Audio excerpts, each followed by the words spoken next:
ज्ञानरस YouTube channel पर आपका स्वागत है। आज प्रस्तुत है नामवर सिंह द्वारा रचित निबंध संस्कृति और सौंदर्य का वाचन। यह नामवर सिंह जी की पुस्तक दूसरी परंपरा की खोज में संकलित निबंध है। इस पुस्तक का पीडीएफ ऑनलाइन उपलब्ध है। लिंक मैंने कमेंट में दे दिया है।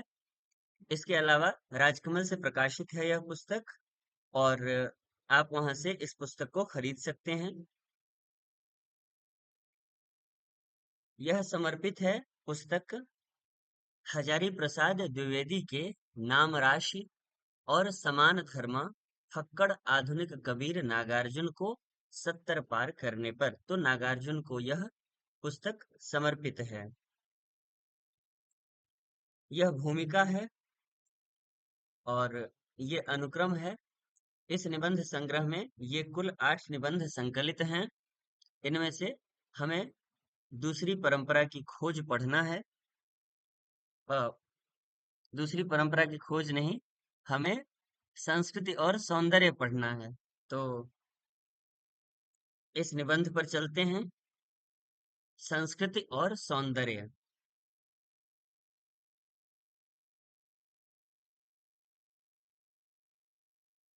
संस्कृति और सौंदर्य। अशोक के फूल केवल एक फूल की कहानी नहीं, भारतीय संस्कृति का एक अध्याय है।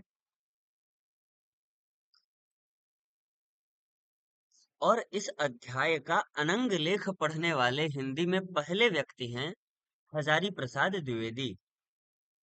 पहली बार उन्हें ही यह अनुभव हुआ कि एक एक फूल, एक एक पशु, एक एक पक्षी न जाने कितनी स्मृतियों का भार लेकर हमारे सामने उपस्थित है। अशोक की भी अपनी स्मृति परंपरा है। आम की भी है, वकुल की भी है, चंपे की भी है। सब क्या हमें मालूम है? जितना मालूम है उसी का अर्थ क्या स्पष्ट हो सका है?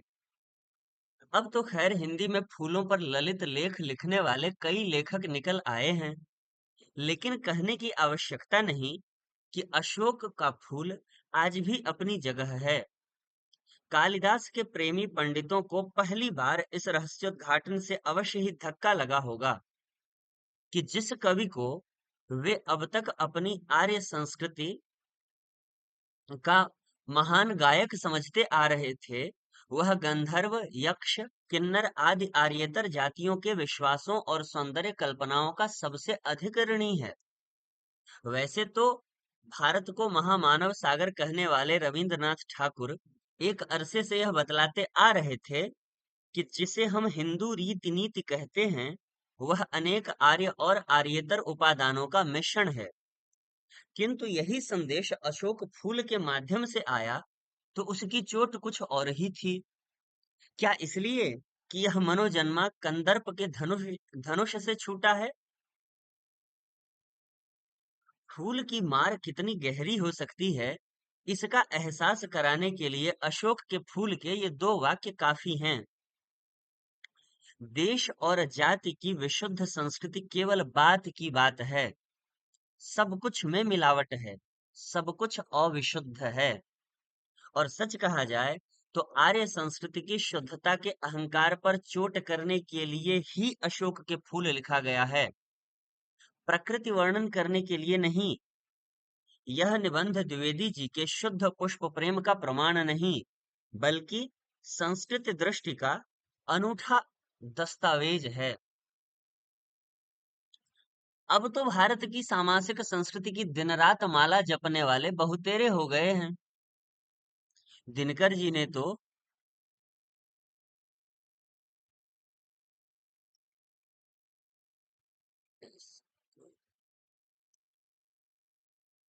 दिनकर जी ने तो संस्कृति के 4 अध्याय नाम से एक विशाल ग्रंथ ही लिख डाला। किंतु जैसा कि अज्ञेय ने लिखा है,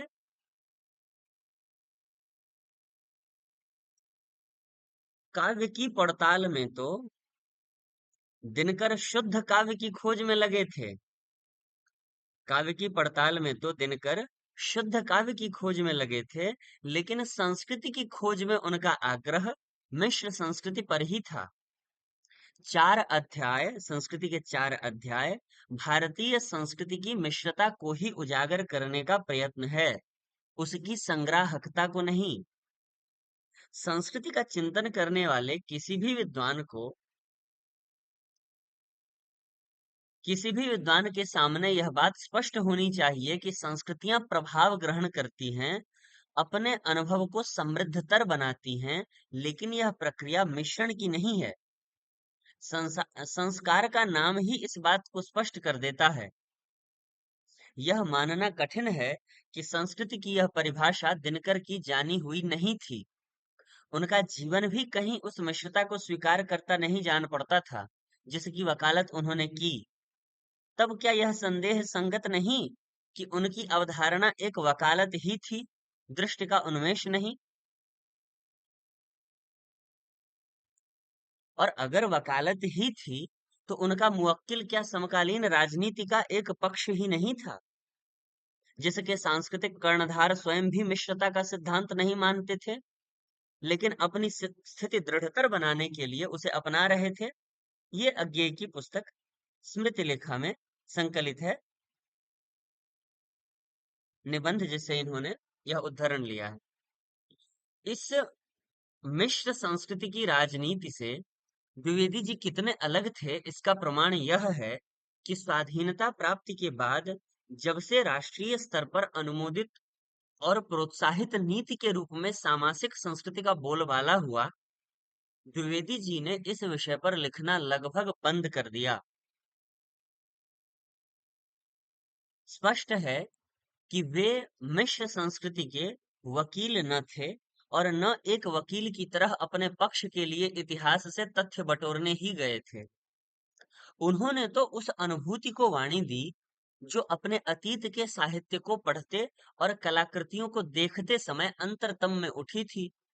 और इस बात से तो संभवतः अज्ञेय भी इनकार न करेंगे कि द्विवेदी जी के लिए वह एक अमूर्त बौद्धिक अवधारणा नहीं थी, बल्कि दृष्टि का उन्मेष था।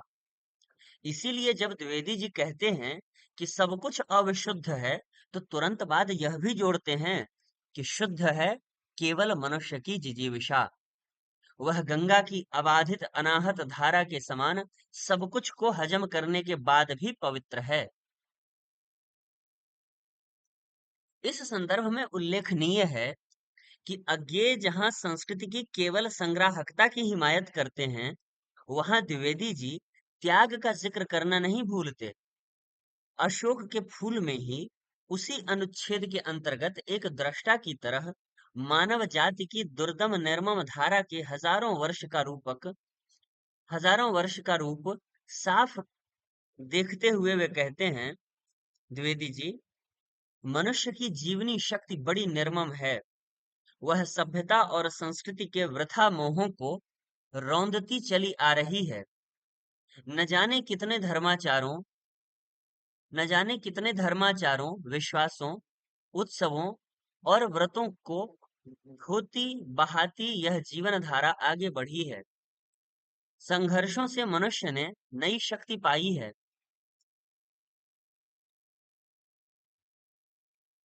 हमारे सामने समाज का आज जो रूप है, वह न जाने कितने ग्रहण और त्याग का रूप है। इसलिए द्विवेदी जी के सामने योजनाबद्ध रूप से एक मिश्र संस्कृति तैयार करने की समस्या नहीं है। समस्या यह है कि आज हमारे भीतर जो मोह है, संस्कृति और कला के नाम पर जो आसक्ति है, धर्माचार और सत्यनिष्ठा के नाम पर जो जड़िमा है, उसे किस प्रकार ध्वस्त किया जाए। इस दृष्टि से यदि दिनकर की मिश्र संस्कृति यदि दिनकर की मिश्र संस्कृति की एक राजनीति है, तो अज्ञेय की संस्कार धर्मी संग्राहक संस्कृति की भी किसी और राजनीति के अनुषंग से बच नहीं जाती।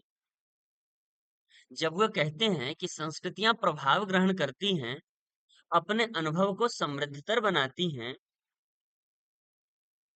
तो उसमें एक मूल संस्कृति का अस्तित्व पहले ही से स्वीकार कर लिया गया है, जो किसी प्रभाव से पहले विशुद्ध है, आकस्मिक नहीं है, कि अज्ञेय द्वारा स्थापित वत्सल निधि की हीरानंद शास्त्री स्मारक व्याख्यान माला के प्रथम आयोजन में प्रकाशित भारतीय परंपरा के मूल स्वर में डॉक्टर गोविंद चंद्र पांडे भी लगभग ऐसे ही शब्दों में सामासिक संस्कृति का विरोध करते हैं। डॉक्टर पांडे यह स्वीकार करते हैं कि विज्ञान, प्रविधि और भौतिक उपादानों के स्तर पर नाना समाजों में आदान प्रदान अनायास और चिर परिचित है और इन साधनों का उपयोग समाज को प्रभावित करता है, किंतु इसके साथ ही वे यह भी मानते हैं कि अतर्क्य भावों, अनुभूतियों और आध्यात्मिक उपलब्धियों के स्तर पर संस्कृतियों का वास्तविक मिलन अत्यंत कठिन होता है। कुल मिलाकर इस विमर्श का निष्कर्ष यह है कि भारतीय संस्कृति की तथाकथित सामासिकता वास्तव में सभ्यता के क्षेत्र में ही लागू होती है और इस क्षेत्र में वह भारत की कोई विशेषता नहीं है। सवाल यह है कि सभ्यता और संस्कृति के जिन दो यूरोपीय अवधारणाओं को डॉक्टर पांडे ने भारत की संस्कृति के विवेचन के लिए अपनाया है, उनका संबंध सभ्यता से है या संस्कृति से। आदान प्रदान यदि सभ्यता के ही क्षेत्र में संभव होता, तो फिर भारतीय चिंतन में ये पाश्चात्य अवधारणाएं कैसे शामिल हो गईं? वस्तुतः अवधारणा के रूप में संस्कृति को स्वीकार करने के साथ ही डॉक्टर पांडे ने यह स्वीकार कर लिया कि संस्कृति के क्षेत्र में भी आदान प्रदान होता है। फिर भी जिस तरह राष्ट्रीय स्तर पर अनुमोदित और प्रोत्साहित सामासिक संस्कृति का विरोध डॉक्टर पांडे ने किया है, उसे किसी अन्य पक्ष की राजनीति की वकालत न मानना अज्ञेय के लिए भी कठिन होगा। तर्क वही है जिसका इस्तेमाल उन्होंने दिनकर के संदर्भ में किया है। यदि दिनकर की सामासिक संस्कृति का संबंध राजनीति के एक पक्ष से है, तो स्वयं अज्ञेय और गोविंद चंद्र पांडे की शुद्ध संस्कृति का संबंध भी राजनीति के दूसरे पक्ष से जोड़ा जा सकता है। शुद्ध होने से ही वह राजनीति से मुक्त नहीं हो जाती। द्विवेदी जी की दृष्टि में संस्कृति का यह आग्रह भी एक प्रकार का मोह है जो बाधा उपस्थित करता है। संस्कृति में निहित जिस संस्कार की ओर अज्ञेय ने संकेत किया है, उसकी अर्थवत्ता द्विवेदी जी उसकी अर्थवत्ता से द्विवेदी जी अपरिचित हैं, यह तो स्वयं अज्ञेय भी न स्वीकार करेंगे। फिर भी उन्हें यह देखकर आश्चर्य न होना चाहिए कि उन्होंने अक्सर इस संस्कार को भी बाधा माना है। लखनऊ विश्वविद्यालय के साहित्य का मर्म 1948 में प्रकाशित शीर्षक व्याख्यानों में उनका जोर इसी बात पर है कि विवेक के परिष्करण के लिए किए गए संस्कार का भी काल पाकर किसी नए सृजन के ग्रहण के लिए बाधा बन जाते हैं। वे कहते हैं, संस्कार शब्द का प्रयोग करते समय मुझे थोड़ा संकोच ही हो रहा है। संस्कार शब्द अच्छे अर्थ में ही प्रयुक्त होता है, परंतु मनुष्य स्वभाव से ही प्राचीन के प्रति श्रद्धा परायण होता है और प्राचीन काल से संबद्ध होने के कारण कुछ ऐसी धारणाओं को श्रद्धा की दृष्टि से देखने लगता है जो जब शुरू हुई होंगी तो निश्चय ही उपयोगी रही होंगी, परंतु बाद में उनकी उपयोगिता घिस गई और वे रूढ़ि मात्र रह गईं। ऐसे संस्कार सब समय बृहत्तर मानव पट की भूमिका पर खरे नहीं उतरते। इन कालगत संस्कारों की चर्चा करने के बाद वे उन देशगत और जातिगत संस्कारों की ओर भी संकेत करते हैं जो अन्य देश और अन्य जाति के विश्वासों पर आधारित साहित्य को समझने में बाधक होते हैं। प्रसंग यद्यपि साहित्य का है, फिर भी संस्कार की यह भूमिका संस्कृति के क्षेत्र में भी स्वीकार की जा सकती है। इस प्रकार स्पष्ट है कि संस्कार के उल्लेख मात्र से संस्कृति के क्षेत्र में दृष्टिगत होने वाली संकीर्णता का परिहार नहीं हो जाता। संस्कार की प्रक्रिया अंततः संस्कृति के क्षेत्र में उस शुद्धिकरण की ओर ले जाती है जिसकी परिणति वर्जनशीलता में होती है। यह वही वर्जनशीलता है जिस पर भारतीय संस्कृति के बहुत से हिमायतियों को अभिमान है। हमारे यहाँ वाला ब्रह्मास्त्र इस वर्जनशील अहंकार की उपज है, जिसका मुकाबला द्विवेदी जी को अक्सर करना पड़ा है। बहुत क्लेश होने पर ही बहुत क्लेश होने पर ही हिंदी साहित्य की भूमिका के उपसंहार में उन्होंने लिखा, आए दिन श्रद्धापरायण आलोचक यूरोपियन मतवादों को थकिया देने के लिए भारतीय आचार्य विशेष का मत उद्धृत करते हैं और आत्मगौरव के उल्लास से घोषित कर देते हैं कि हमारे यहाँ यह बात इस रूप में मानी या कही गई है। मानो भारतवर्ष का मत केवल वही एक आचार्य उपस्थापित कर सकता है। मानो भारतवर्ष के हजारों वर्ष के सुदीर्घ इतिहास में नाम लेने योग्य एक ही कोई आचार्य हुआ है और दूसरे या तो हैं ही नहीं, या हैं भी तो एक ही बात माने बैठे हैं। यह रास्ता गलत है। किसी भी मत के विषय में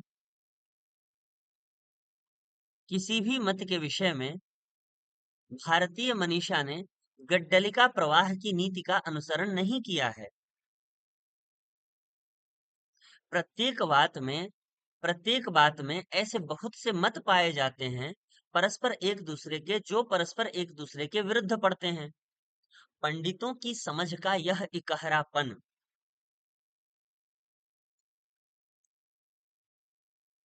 द्विवेदी जी की दृष्टि में एक बड़ी बाधा है।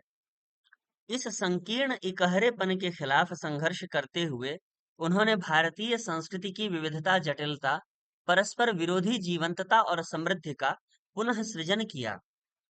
भारतीय संस्कृति के अंतर्गत आर्येतर जातियों के अवदान की उल्लसित चर्चा का कारण यही है।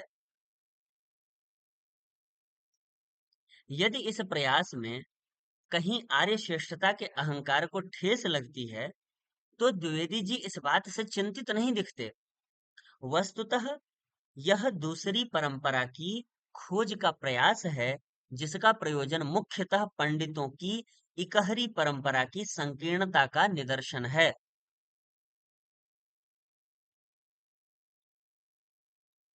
प्रसंगवश द्विवेदी जी के इस प्रयास की एक परंपरा हिंदी में पहले से दिखाई पड़ती है। एक दशक पहले जयशंकर प्रसाद को भी ऐसे ही भारत व्याकुल लोगों से पाला पड़ा था, जिनके जवाब में कवि को काव्य और कला तथा रहस्यवाद आदि निबंध लिखने पड़े थे। नए काव्य प्रयोगों की प्रतिक्रिया के रूप में उन्हें भी भारतीयता की दुहाई सुनाई पड़ी थी।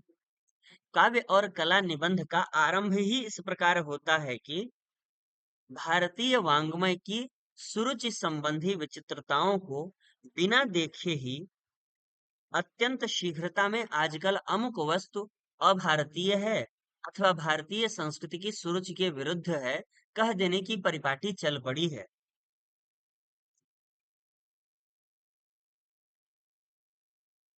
प्रसाद ने भी यह लक्षित किया था कि ये सब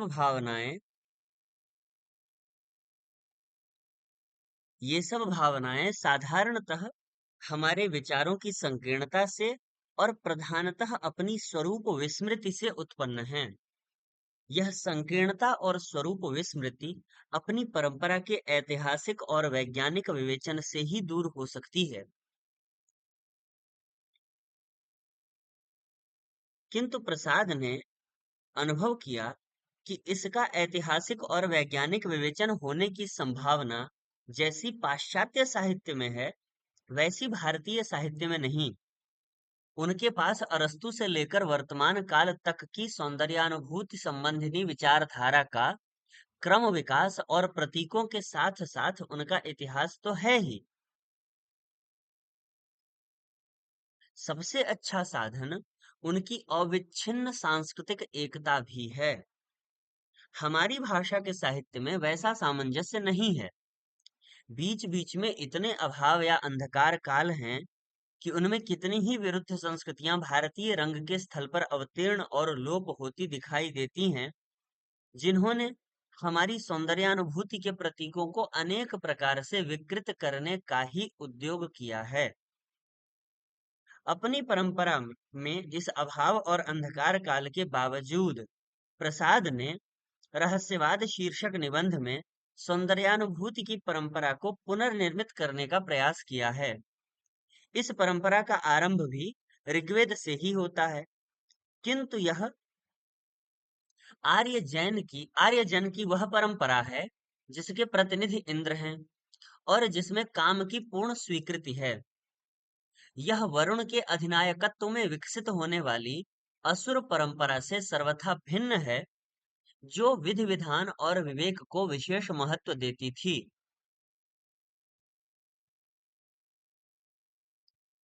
प्रसाद ने इन दोनों परस्पर विरोधी परंपराओं के विकास की मनोरंजक रूपरेखा प्रस्तुत की है, और कहने की आवश्यकता नहीं कि उनकी दृष्टि में जीवन में काम को पूर्णतः स्वीकार करके चलने वाली आनंदवादी परंपरा ही मुख्य है, अथच काम में भी।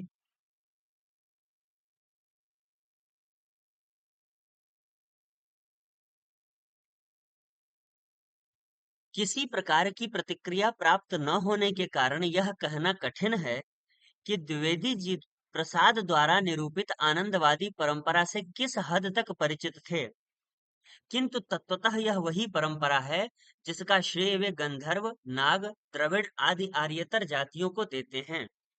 विचार और वितर्क निबंध उसमें संकलित अपने एक आरंभिक निबंध हमारी संस्कृति और साहित्य का संबंध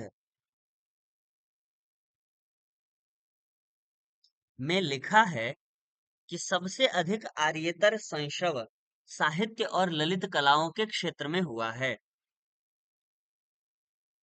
अजंता में चित्रित सांची, भरहुत आदि में उत्कीर्ण चित्र और मूर्तियां आर्येतर सभ्यता की समृद्धि के परिचायक हैं।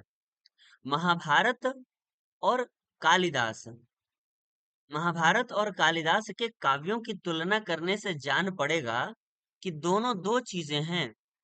एक में तेज है, दृप्तता है और अभिव्यक्ति का वेग है, तो दूसरे में लालित्य है, माधुर्य है और व्यंजना की छटा है। महाभारत में आर्य उपादान अधिक है, कालिदास के काव्यों में आर्येतर। जिन लोगों ने भारतीय शास्त्र का अनुशीलन किया है, वे जानते हैं कि भारतीय शिल्प में कितने आर्येतर उपादान हैं और काव्यों नाटकों में उनका कैसा अद्भुत प्रभाव पड़ा है। पता चला है कि सांची, भरहुत आदि के चित्रकार यक्षों और नागों की पूजा करने वाली एक सौंदर्य प्रिय जाति थी, जो संभवतः उत्तर भारत से लेकर असम तक फैली हुई थी। बहुत सी ऐसी बातें कालिदास आदि कवियों ने इन सौंदर्य प्रेमी जातियों से ग्रहण की, जिनका पता आर्यों को न था। कामदेव और अप्सराएं उनकी देव देवियां हैं। सुंदरियों के पदाघात से अशोक का पुष्पित होना उनके घर की चीज है। अलकापुरी उनका स्वर्ग है। इस प्रकार इस प्रकार की अन्य अनेक बातें उनसे और उन्हीं की तरह अन्यान्य आर्येतर जातियों से महाकवि ने ली हैं। इसी क्रम में आगे भरत मुनि के नाट्य शास्त्र के बारे में भी उसके आर्यों की विद्या न मानने वाले मत का जिक्र करते हुए कहते हैं, शुरू में एक कथा में बताया गया है कि ब्रह्मा ने नाट्यवेद नामक पांचवें वेद की सृष्टि की थी। अगर आर्यों के वेदों से इसका कुछ भी संबंध होता, तो पंडितों का अनुमान है इस कथा की जरूरत न हुई होती। वास्तव में भारतीय नाटक पहले केवल अभिनय के रूप में ही दिखाए जाते थे। उसमें भाषा का प्रयोग करना आर्य संशोधन या परिवर्धन है। ये विचार और वितर्क निबंध के ही प्रथम संस्करण में है। हाँ,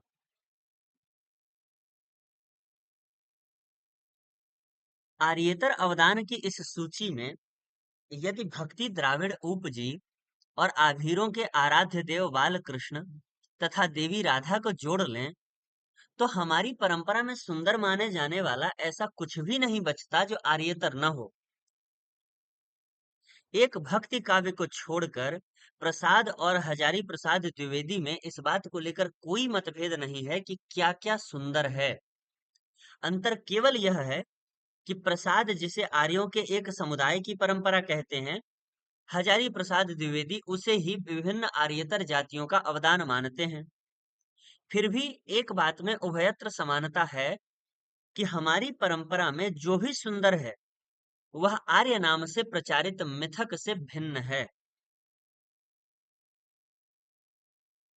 इस मिथकीय आर्य इस मिथकीय आर्य से इतनी चिढ़ इसलिए है कि इसके ध्वजाधारियों को सुंदर से परहेज है।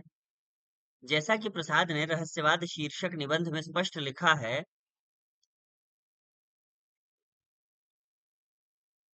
आनंद पथ को उनके कल्पित भारतीयोचित विवेक में सम्मिलित कर लेने से आदर्शवाद का ढांचा ढीला पड़ जाता है। इसीलिए वे इस बात को स्वीकार करने में डरते हैं कि जीवन में यथार्थ वस्तु आनंद है। ज्ञान से व अज्ञान से मनुष्य उसी की खोज में लगा रहा है। आदर्शवाद ने विवेक के नाम पर आनंद और उसके पथ के लिए जो जनरव फैलाया है, वही उसे अपनी वस्तु कहकर स्वीकार करने में बाधक है। इसलिए नैतिकतावादियों को प्रत्युत्तर देने के लिए प्रसाद ने यदि सुंदर की परंपरा को अपनी ही परंपरा के रूप में निरूपित करने का प्रयास किया, तो हजारी प्रसाद द्विवेदी ने उसे अपनी ही परंपरा के अंदर आर्येतर तत्वों के अभिन्न मिश्रण के रूप में विवेचित किया। एक की परंपरा और दूसरे की प्रति परंपरा दो दिशाओं में चलकर एक ही बिंदु पर मिलती है। थोथे नैतिकतावाद के विरुद्ध सुंदर की प्रतिष्ठा।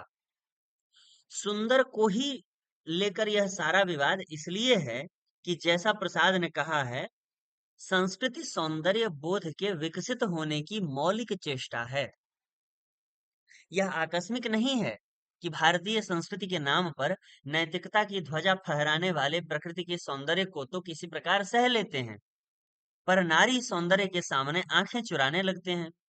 उदाहरण के लिए शुक्ल जी के लोकमंगल में प्रकृति के सौंदर्य के लिए तो पूरी जगह है, लेकिन छायावादियों की कौन कहे, स्वयं विद्यापति और सूर जैसे भक्त कवियों का नारी सौंदर्य भी ग्राह्य नहीं है।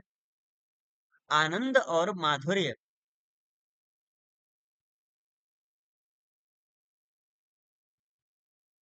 आनंद और माधुर्य को लोक मंगल की सिद्धावस्था का गौरवपूर्ण पद देकर उन्होंने साधनावस्था का मार्ग अपनी ओर से सर्वथा निष्कंटक कर लिया, क्योंकि साधना के मार्ग में माधुर्य से बाधा पहुंचने की आशंका है।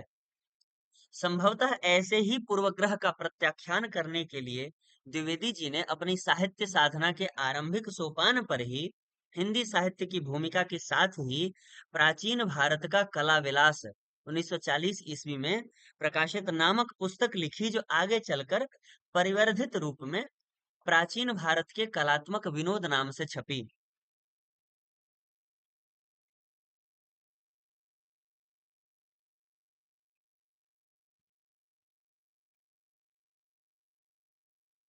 प्राचीन भारत में प्रचलित कलाओं के लगभग 100 संदर्भों का तथ्यात्मक विवरण उपस्थित करने से पहले कलात्मक विनोद में द्विवेदी जी ने आरंभ में यह स्पष्ट कर देना आवश्यक समझा कि विलासिता और कलात्मक विलासिता एक ही वस्तु नहीं है। विलासिता और कलात्मक विलासिता एक ही वस्तु नहीं है।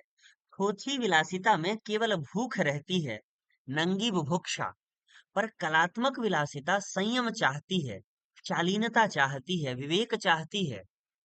सो कलात्मक विलास किसी जाति के भाग्य में सदा सर्वदा नहीं जुटता। उसके लिए ऐश्वर्य चाहिए, समृद्धि चाहिए, त्याग और भोग का सामर्थ्य चाहिए, और सबसे बढ़कर ऐसा पौरुष चाहिए जो सौंदर्य और सुकुमारता की रक्षा कर सके। परंतु इतना ही काफी नहीं है। उस जाति में जीवन के प्रति ऐसी एक दृष्टि सुप्रतिष्ठित होनी चाहिए जिससे वह पशु सुलभ इंद्रिय वृत्ति को और बाह्य पदार्थों को ही समस्त सुखों का कारण न समझने में प्रवीण हो चुकी हो।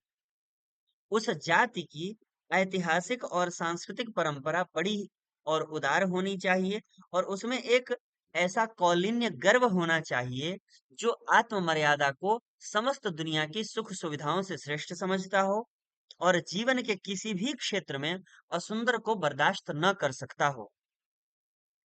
जो जाति जो जाति सुंदर की रक्षा और सम्मान करना नहीं जानती, वह विलासी भले ही हो ले, पर कलात्मक विलास उसके भाग्य में नहीं बदा होता। ये प्राचीन भारत के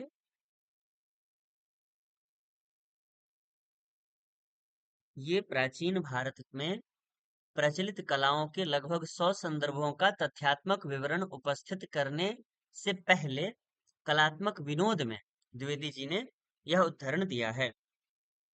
द्विवेदी जी ने यह लिखा जिसे नामवर सिंह ने यहाँ उद्धृत किया है।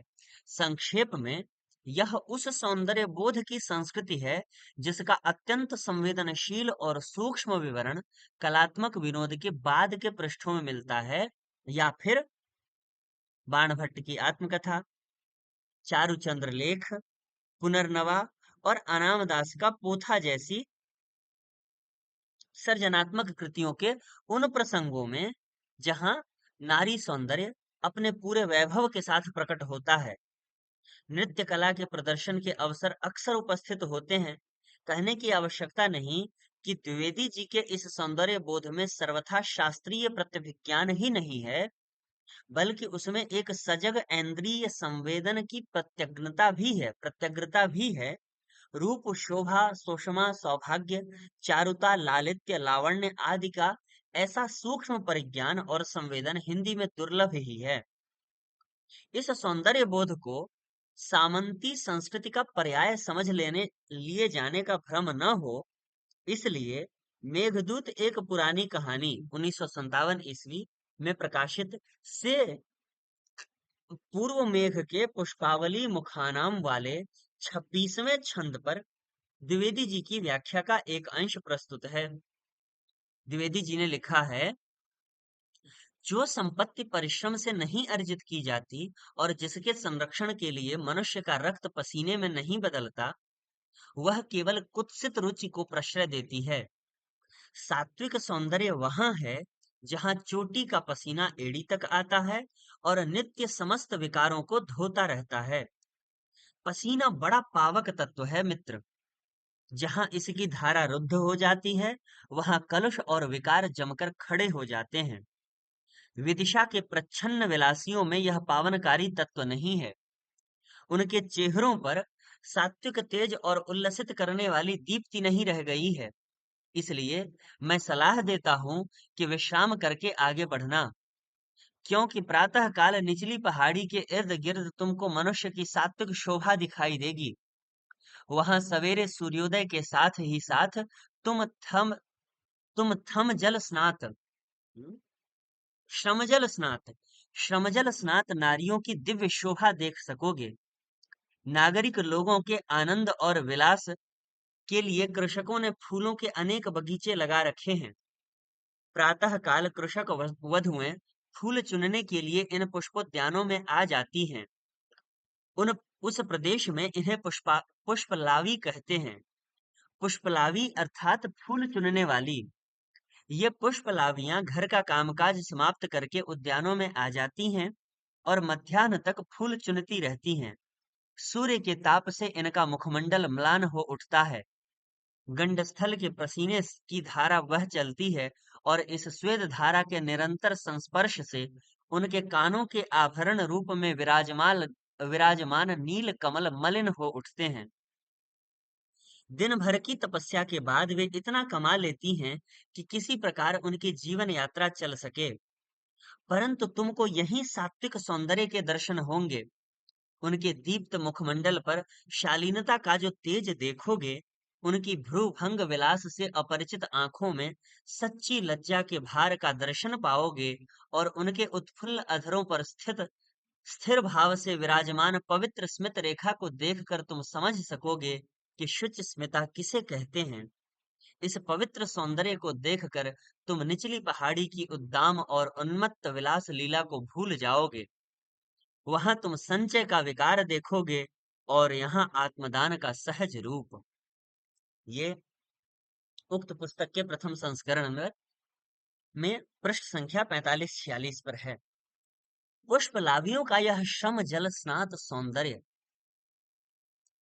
कालिदास का नहीं, द्विवेदी जी के कालिदास का सौंदर्य है। क्लासिकी परंपरा से फूटती हुई आधुनिकता, संस्कृति को भी संस्कार देने वाली यह एक और परंपरा है जो अनजाने ही निराला की शाम तन भर बंधा यौवन वाली वह तोड़ती पत्थर से जुड़ जाती है। इसलिए जो लोग द्विवेदी जी के सौंदर्य संस्कार को रविंद्रनाथ के शांति निकेतन की देन बतलाते हैं, वे सिर्फ आधी बात कहते हैं।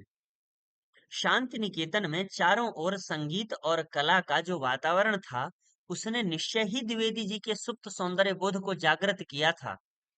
स्वयं द्विवेदी जी ने भी शांति निकेतन के संस्मरणों में आश्रम के उस वातावरण की चर्चा की है, जिसमें संगीत जीवन का अविच्छेद्य अंग बन गया था और छोटे से छोटे बच्चों में भी सौंदर्य निर्माण की सहज प्रेरणा काम कर रही थी। फिर भी उनके अपने सौंदर्य प्रेम का एक बहुत बड़ा स्रोत अपना लोक संस्कार था। यही वजह है कि जीवन के संदर्भ में जब भी सौंदर्य सृष्टि की बात उठती थी, तो वे उसे सामान्य जनजीवन में उतारने की कल्पना करते थे। इस दृष्टि से विचार प्रवाह 1959 में प्रकाशित, इसमें संकलित जनता का अंतःस्पंदन शीर्षक लेख विशेष रूप से उल्लेखनीय है। निबंध इस चिंता से आरंभ होता है, कुछ ऐसा प्रयत्न होना चाहिए कि इस वंचित जनता के भीतर रस ग्राहिका संवेदना उत्पन्न हो, वे भी सुंदर का सम्मान करना सीखें, सुंदर ढंग से जीवन बिताना सीखें, सुंदर को पहचानना सीखें। एक सत्य ख्यातिवादी की तरह द्विवेदी जी कहते हैं कि जनता के अंतःकरण में अगर सौंदर्य के प्रति सम्मान का भाव नहीं है, तो जनता कभी भी सौंदर्य प्रेमी नहीं बनाई जा सकती। किंतु उनका विश्वास है कि जनता के भीतर वह वस्तु स्तब्ध पड़ी हुई है, उपयुक्त उद्दीपक के अभाव में वह स्पंदित नहीं हो रही है। इस उद्दीपक वस्तु को समाज में प्रतिष्ठित करना वांछनीय है। जनता की प्राथमिक आवश्यकताओं की पूर्ति से वे बेखबर नहीं हैं। वे अनुभव करते हैं कि जिस जनता को पेट भर अन्न नहीं मिलता, वह सौंदर्य का सम्मान नहीं कर सकती। नींव के बिना इमारत नहीं उठ सकती। भूखे भजन नहीं हो ही गोपाला। किंतु इसके साथ यह भी सच है, जो जाति सुंदर का सम्मान नहीं कर सकती, वह यह भी नहीं जानती कि बड़े उद्देश्य के लिए प्राण देना क्या चीज है। वह छोटी छोटी बातों के लिए झगड़ती मरती और लुप्त हो जाती है। स्पष्टतः यह दृष्टि उस विचारधारा से नितांत भिन्न है जो जनता को तात्कालिक आर्थिक और राजनीतिक आवश्यकताओं की पूर्ति के लिए संघर्ष में उतारने की विश्वासी है, क्योंकि यहाँ यह समझ निहित है कि जनता के बोध का स्तर इतना ही नीचा है। जो जनता के अंतः स्पंदन से अपरिचित हैं, वे सारी शक्ति फौरी फौरी लड़ाइयों में ही क्षय करते हैं।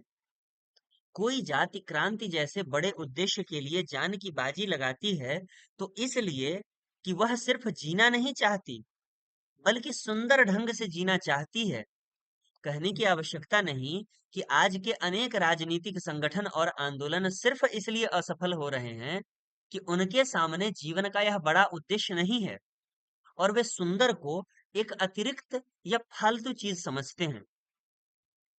द्विवेदी जी भी सौंदर्य को अतिरिक्त मानते हैं, किंतु उनके अतिरिक्त का अर्थ वह है जो आनंदवर्धन कृत लावण्य की परिभाषा में है। वह किसी वस्तु के प्रसिद्ध अवयवों में से कोई भी नहीं है, उनके अतिरिक्त है और फिर भी उन अवयवों को छोड़कर नहीं रह सकता। आनंदवर्धन के अनुसार लावण्य की परिभाषा में वह लावण्य किसी वस्तु के प्रसिद्ध अवयवों में से कोई भी नहीं है, उनसे अतिरिक्त है और फिर भी उन अवयवों को छोड़कर नहीं रह सकता। सो सौंदर्य रूप नहीं है, लेकिन रूप को छोड़कर रह भी नहीं सकता।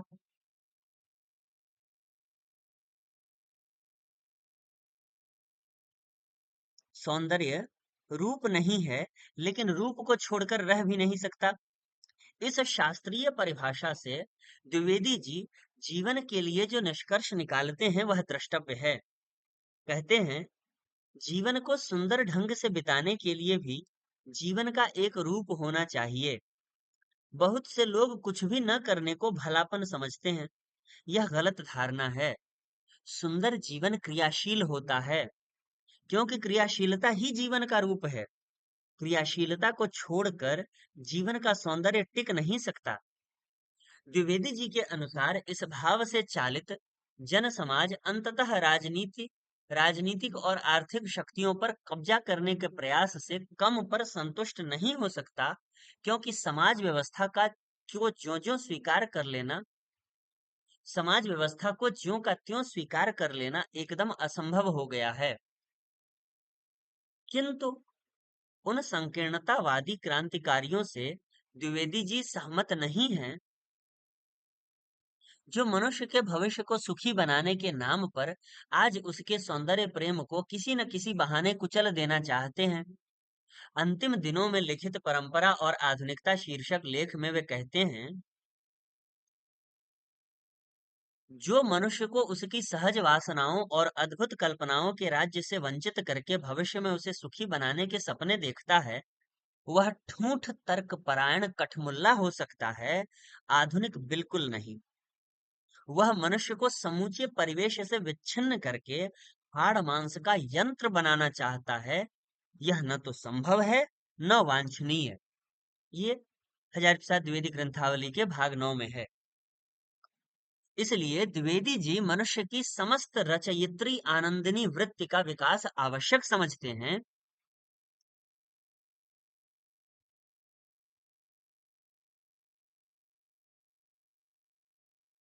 इसको हाईलाइट। समस्त रचयित्री आनंदिनी वृत्ति का विकास आवश्यक समझते हैं, क्योंकि चित्रकला, मूर्तिकला, वास्तुकला, धर्म विधान और साहित्य के माध्यम से उसी वृत्ति को अभिव्यक्ति मिलती है।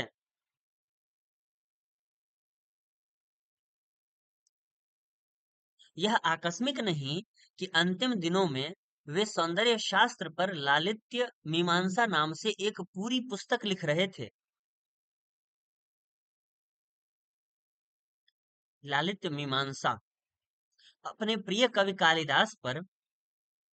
कालिदास की लालित्य योजना नामक पुस्तक पूरी करके वे स्वयं लालित्य शास्त्र पर ही व्यवस्थित और सांगोपांग विचार करना चाहते थे।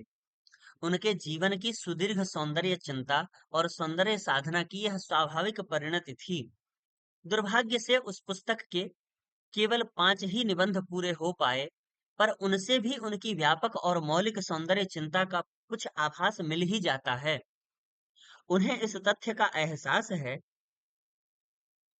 कि भारतवर्ष में इस प्रकार के किसी अलग शास्त्र की कल्पना नहीं की गई है, परंतु काव्य, शिल्प, चित्र, मूर्ति, संगीत, नाटक आदि की आलोचना के प्रसंग में और विविध आगमों में चरम सुंदर तत्व की महिमा बिताने की के बहाने इसकी चर्चा अवश्य होती रही है।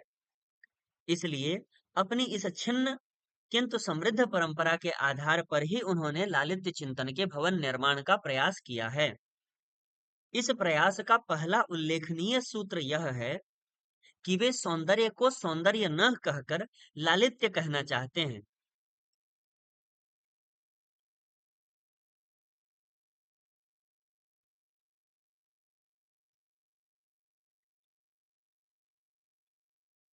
क्योंकि प्राकृतिक सौंदर्य से भिन्न किंतु उनके समानांतर चलने वाला मानव रचित सौंदर्य उनकी दृष्टि में विशेष महत्वपूर्ण है। लालित्य वह है लालित्य वह इसलिए है अ, लालित्य वह इसलिए है कि मानव द्वारा लालित है। सौंदर्य की इस मानववादी धारणा का स्रोत द्विवेदी जी ने अपनी परंपरा से ही ढूंढ निकाला। वह स्रोत है भरत मुनि का नाट्य शास्त्र। नाट्य शास्त्र में नाटक की उत्पत्ति की जो कथा दी गई है, उसके अनुसार देवता नाटक न कर सके और नाटक कर सकने में मनुष्य को ही समर्थ समझा गया। क्योंकि उसमें देवताओं से एक विशिष्ट शक्ति है, अनुकरण की।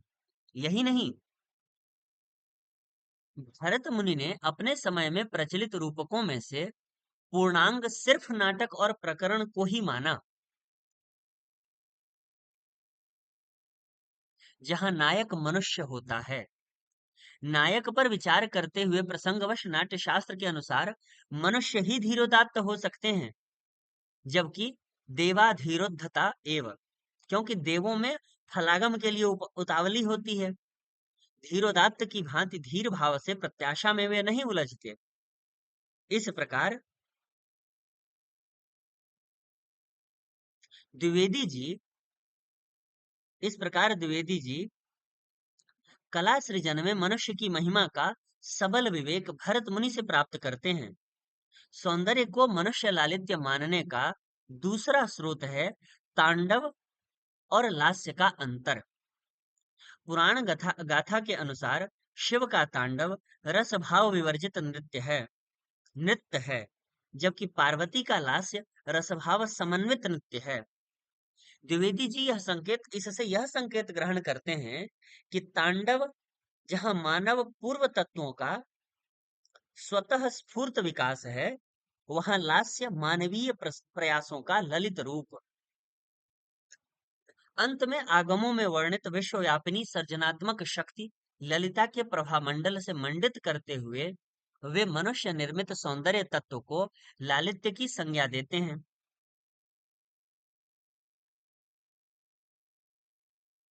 किंतु कुल मिलाकर समष्टिगत और व्यष्टिगत दोनों ही स्तरों पर द्विवेदी जी की सौंदर्य दृष्टि मूलतः मानव केंद्रित ही है। इसका अर्थ सिर्फ यही नहीं है कि सौंदर्य का सृष्टा मनुष्य है, बल्कि यह भी कि सौंदर्य की सृष्टि करने के कारण ही मनुष्य मनुष्य है। द्विवेदी जी की लालित्य मीमांसा का दूसरा सूत्र यह है कि वह बंधन के विरुद्ध विद्रोह है और बंधन द्रोही व्याकुलता को रूप देने का प्रयास है। नृत्य के संदर्भ में इसी बात को जड़ के गुरुत्वाकर्षण पर चैतन्य की विजयेच्छा कहा गया है। जड़ के गुरुत्वाकर्षण पर चैतन्य की विजयेच्छा नृत्य के संदर्भ में आकस्मिक नहीं कि द्विवेदी जी ने अपने सभी उपन्यासों में किसी न किसी बहाने नृत्य का आयोजन किया है। नृत्य भले ही बंधनों के विरुद्ध विद्रोह को व्यक्त करने वाली सबसे जीवंत कला हो, किंतु अन्य कलाएं भी नृत्य के इस धर्म का अनुसरण करती हैं, यह भी द्विवेदी जी ने यथास्थान स्पष्ट कर दिया है। इस प्रकार द्विवेदी जी की दृष्टि में कला और सौंदर्य की सृष्टि विलास मात्र नहीं है, बल्कि बंधनों के विरुद्ध विद्रोह है, जो शास्त्र समर्थित न होते हुए भी उनकी क्रांतिकारी सौंदर्य दृष्टि का परिचायक है। द्विवेदी जी की लालित्य मीमांसा का तीसरा सूत्र यह है कि सौंदर्य एक सर्जना है, मनुष्य की शिक्षा का परिणाम। उल्लेखनीय है कि लालित्य मीमांसा के प्राप्त अंशों में सबसे अधिक विचार शिक्षा पर ही है, जिसका स्पष्ट अर्थ है कि वे मनुष्य की सृजनशीलता पर सबसे अधिक बल देना चाहते थे।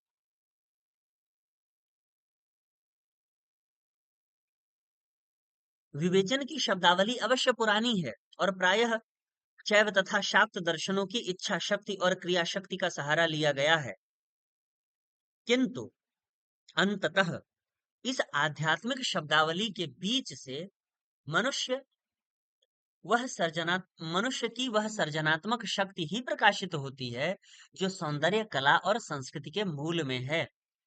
इसी सृजनशीलता के संदर्भ में उन्होंने उस रूढ़ियों की भूमिका पर भी विचार किया है, जो कलाकार के लिए सब समय बाधक ही नहीं होती, बल्कि कभी-कभी साधक या सहायक भी हो जाती हैं।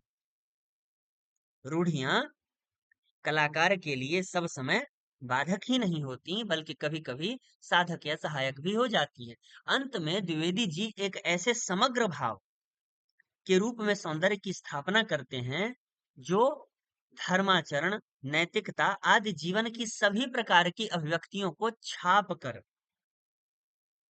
सबको अभिभूत करके, सबको अंतर्ग्रथित करके सामग्र्य भाव का प्रकाश करता है।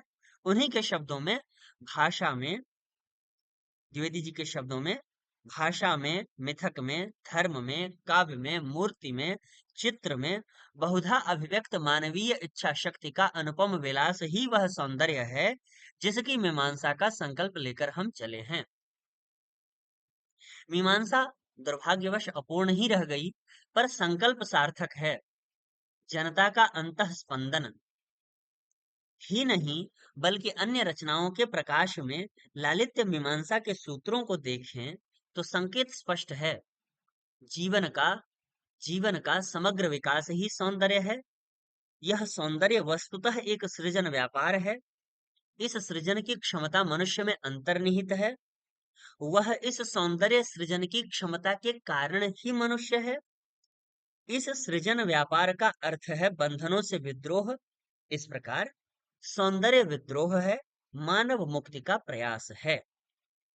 यह डॉक्टर नामवर सिंह द्वारा रचित निबंध है, संस्कृति और सौंदर्य का वाचन था। यह कैसा रहा? मुझसे कोई भूल हुई हो या आपका कोई सुझाव हो तो अवश्य साझा करें। धन्यवाद।